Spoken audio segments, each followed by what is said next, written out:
to the deep dive. We all feel that pressure sometimes, don't we? To do more, be better, especially maybe in our spiritual lives. Oh, definitely. It's a common feeling. But what if, just maybe, all that effort is actually like getting in the way, blocking a deeper connection? Today we're diving into something really interesting, I think. It's a piece of spiritual reflection from The Joy of Enjoying God, and it uses Psalm 89. Right.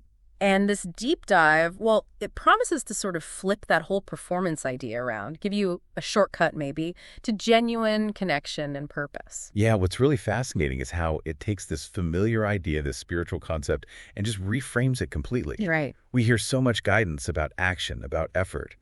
But this piece, it invites us into something else entirely. Based on Scripture, yeah. Rooted deeply in Scripture, asking us to, well, rethink our whole stance. And the context is interesting, too. The source calls itself a 7-step QT quiet time, and it's dated July 5, 2025, so it feels very present. It starts right off asking us to just pause, take a breath, and consider that, even if you feel distant, maybe joy feels far off, God is still near. That's a comforting thought. And it says God delights in being with you, which immediately sets up, I think, the mission for this deep dive. Yeah. What does it really mean to stop trying to please God and just start enjoying Him? It really challenges our assumptions, doesn't it? Yeah. But, for someone who's maybe used to that performance way of thinking, Right. how does the source define enjoying God, practically speaking? Good question. Is it just not striving or something more? Well, it suggests this specific day, July 5th, is like a new invitation. The invitation is not to perform for God, but to enjoy Him. Okay. And it stresses bringing your whole self, so your questions, your gratitude, even your weariness, right into His presence. So it's about authenticity, not hiding the messy part. Exactly. That feels like a really powerful shift right there. Yeah, it does. A practical one. Okay, so let's dig into the foundation. Psalm 89, verses 1 through 18 are key here. The source calls this psalm a celebration of who God is. And this is crucial. It's not about what we've done for Him, but about His unshakable love, His faithfulness, and His power. Unshakable love. That stands out. It really does, and it underlines that God's promises are trustworthy, even when life feels uncertain. And if you look at the song itself, connecting it to that bigger picture, it really paints this huge, grand portrait of God's character, His attributes. Yeah. How so? Well, it opens right up declaring, I will sing of the steadfast love of the Lord forever, and I will make known your faithfulness to all generations. It talks about this covenant. Oh, promise. An enduring promise, yeah. Offering stability, commitment, an eternal legacy, really.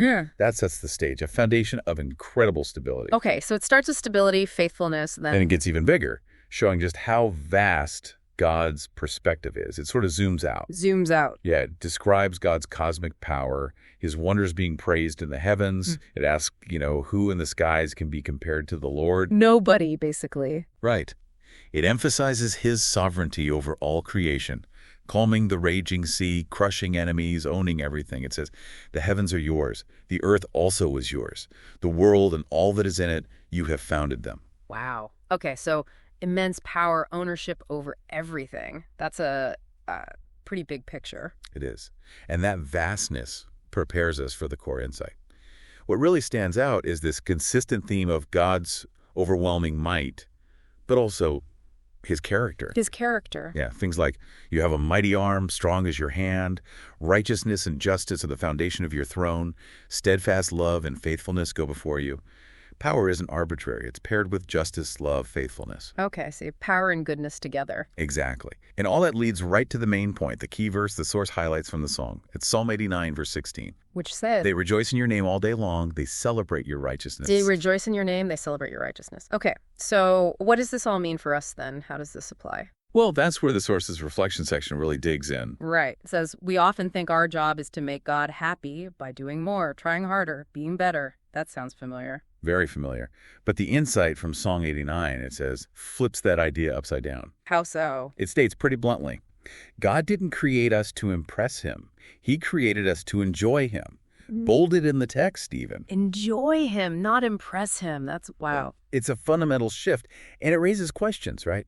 Especially if you think about, say, established theological ideas. Like what? Well, like the Westminster Catechism, for example. It famously states, man's chief and highest end is to glorify God. and fully to enjoy him forever. Okay, so enjoy him forever is right there in that classic statement. It is. So the question this source pushes is, how does the shift from striving to enjoying reshape our daily lives, maybe even how we understand glorifying God? Ah, interesting. It's not replacing glorify, but maybe reframing it? Possibly. The source asks us to think, what if your purpose isn't to strive, but to celebrate? Hmm. What if God is most glorified when you actually find joy in who he is? Hmm. What if worship isn't just a Sunday thing, but a daily rhythm of delight? A daily rhythm of delight. I like that phrasing. It's like, you've been training for a marathon to impress someone. Yeah. And then you find out they just wanted you to, like, enjoy the walk with them, see the scenery. That's a great analogy. Exactly. It changes the whole motivation. So the source makes it really clear. Your calling is not to earn God's love, but to live in it. Live in it. Not to prove yourself, but to rejoice in his name. And the psalm backs this up too, right? Goes on to describe how blessed people are when they get this. It does. It talks about the people who know the festal shout, who walk in the light of God's face. Who exult in your name all the day and in your righteousness are exalted. Yes. It's about being blessed through knowing him, exulting in him, not through your own efforts trying to get his attention or approval. That is such a powerful distinction. It really reframes things. It's a profound difference. This whole deep dive, it really makes you stop and think, doesn't it? About why we do what we do, why we think what we think, especially about connection and purpose. Absolutely. It feels freeing in a way. Yeah. And the source doesn't leave it theoretical. It pushes us with some really practical, introspective questions. Like, what helps you enjoy God, not just serve him? That's a direct challenge. Enjoy, not just serve. That's something to chew on. And also, where do you need to stop striving and start celebrating? Identifying those specific areas in your own life. Okay, those are definitely practical, things you can actually reflect on today. Yeah, they move it beyond just an interesting idea. And maybe the most impactful one, the one for you listening to really wrestle with is, how can you build rhythms of joy into your daily life? Rhythms of joy. Not obligation, but joy. It's a clear invitation, isn't it? To shift your whole mindset from feeling like you have to do things to wanting to celebrate and delight.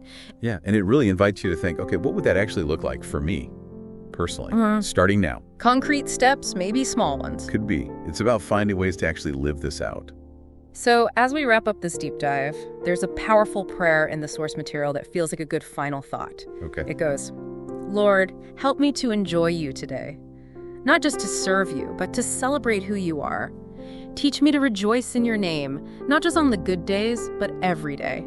That captures it perfectly. So the thought to leave you with is, what would it mean for you to truly live that prayer? Beyond just saying the words, what kind of joy might actually start to blossom in your life if you did?